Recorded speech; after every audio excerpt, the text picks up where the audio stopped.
आज ब्लॉग है भेंडी बुड़ा को पखाड़ भात देख ये मुझे भेंडी पोड़ी देसी भेंडी पूरा पोड़ी देसी पूरा कला हो जाए धुआई जाइए देख पियाज अच्छी सहित रसुण ता सहित लंका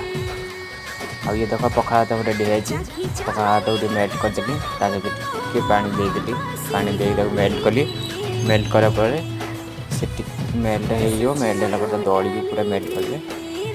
पियाज को मेल्ट करेंगे रसुण भी मेल्ट करेंगे टेस्ट करेंगे वाह पूरा बहुत टेस्ट लगुच खायापी भाई पखाड़ भात थे खाओ पखाड़ भात भेंडी बुड़ा थे खाओ तापर मत कह कमेंट कर कंपलसरी कमेंट कर टेस्ट भाई टेस्ट